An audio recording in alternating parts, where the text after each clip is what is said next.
দেশে একজন এই কিভাবে এত মুসলমান হলো? মুসলমান হয়েছেন আল্লাহর ওলিরাই দেশে এসেছিলেন।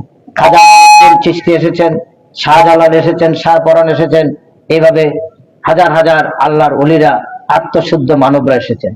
ওনাদের ছায়া তলে এসে এই সুফিজমের মাধ্যমে, কোন তরবারির মাধ্যমে, যুদ্ধের মাধ্যমে কেউ মুসলমান হয় নাই। মুসলমান হয়েছে তাদের আখলাক, চরিত্র, এগুলো দেখেই মানুষ মুসলমান হয়েছেন। এই সুফিজম কিভাবে হয়েছেন? খানকার মাধ্যমে। ওনাদের মৃত্যুর পর এগুলো মাজার হয়েছে, এখানে তাদের সিলসিলা অনুসারে মানুষ হেদায়েত লাভ করেন, ঠিক কিনা? আমরা দেখলাম এরা মাজারে বিশ্বাস করে না, আল্লাহর ওলিতে বিশ্বাস করে না। এরা বলে আল্লাহর ওলি বলে কোনো শব্দ নাই, আল্লাহর ওলি ছাড়া তো আমি মুসলমান হইনি, আপনিও হন না। খাজা মঈনুদ্দিন চিশতি, এরা শাহজালালের মাজার ভাঙিয়ে বলতে চায়। এরা ভারতের খাজা মঈনুদ্দিন চিশতির মাজারকে নাজায়েজ বলে। অতএব যারা এই সমস্ত কৃতকর্ম করেন, 5ই আগস্টের পর 100-র অধিক মাজার দেশে তারা ভাঙচুর করেছে।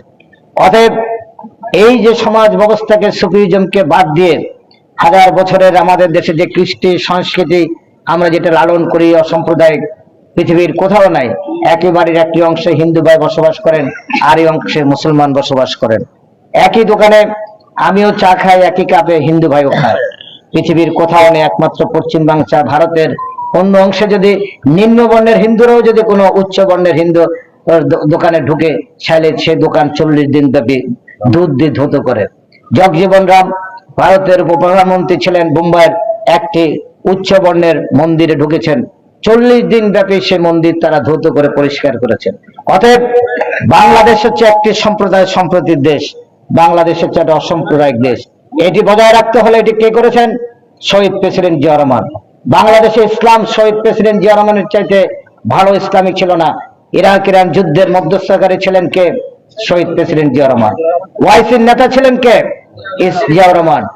আজকে সেই কারণে জিয়া রহমান 1979 সালের সংবিধানে 4টি লাইন সংযোজন করেছিলেন। একটি হলো, এই সংবিধানে বিসমিল্লাহির রহমানির রহিম ছিল না, উনি সংযোজন করেছেন। উনি করেছেন মহান আল্লাহর প্রতি অবিচল আস্থা, বিশ্বাস, ন্যায় বিচার ভিত্তিক সমাজ ব্যবস্থা এবং বাংলাদেশি জাতীয়তাবাদ। এটা কে করেছেন সংবিধানে? জিয়াউর রহমান। আজকে এই কথাটি আপনারা বলেন না। আপনারা, জিয়া রহমান যদি আপনাদেরকে দেশে আসতে না দিত, তাহলে আপনারা কি দেশে আসতে পারতেন? আপনারা বেগম জিয়ার হাতে পায়ে ধরে হালুয়া, রুটি, মাখন সব খেয়ে ব্যাং ট্যাং করে আপনারা এখন বলেন যে বেগম জিয়া চরিত্র খারাপ, জিয়াউর রহমান খারাপ, তারেক রহমান রুটেরা। আপনারা ফেরেশতা হয়ে গেলেন।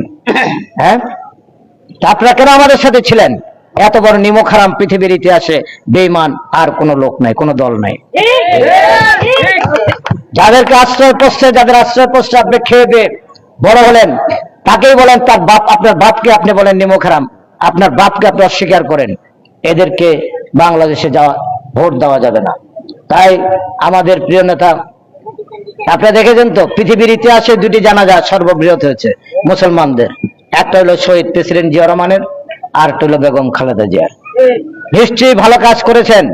আমরা মুসলমান হিসেবে বিশ্বাস করি, যদি আল্লাহর জন্য, দেশের জন্য, জনগণের জন্য যারা কাজ করেন, তাদের মৃত্যুর পর আল্লাহ তাদেরকে সম্মান কিভাবে দেন? তার জানাজার মধ্য দিয়ে। জিয়া রহমান পেয়েছেন, বেগম খালেদা জিয়াও পেয়েছেন। মা বোনরা, বেগম খালেদা জিয়া আপনাদের জন্য যা করে গেছেন, আপনারা খালেদা জিয়ার প্রতীক ধানের শীষে ভোট দেবেন। ওনাদের সুযোগ্য পুত্র তারেক রহমান, একটি ছেলে বিনা চিকিৎসায় মালয়েশিয়ায় মারা গেছেন, আরেকটি ছেলে 17 বছর নির্বাসনে ছিলেন, 25শে ডিসেম্বর ঢাকায় এসেছেন। পৃথিবীর ইতিহাসে কোন নেতার ভাগ্যে 80 লক্ষের অধিক মানুষ এই অভ্যর্থনা জোটে নাই, জুটেছে এক তারেক রহমানের। 17 বছরের নির্বাসন থেকে এসে 17 মিনিটের একটি বক্তব্য দিয়েছেন। কি বক্তব্য? বারবার ইনশাল্লাহ বলেছেন, কঠোর পরিশ্রমের মধ্য দিয়ে আমরা এই বাংলাদেশ গড়ে তুলতে চাই।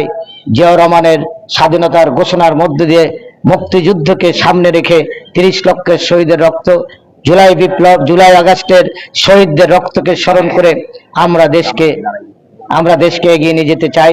অতএব উনি পরে একটি কথা বলেছেন, আমরা রাসূলুল্লাহ সাল্লামের মদিনা সনদের ভিত্তিতে ন্যায় বিচার ভিত্তিক সমাজ ব্যবস্থার মধ্য দিয়ে এই বাংলাদেশ গড়ে তুলতে চাই।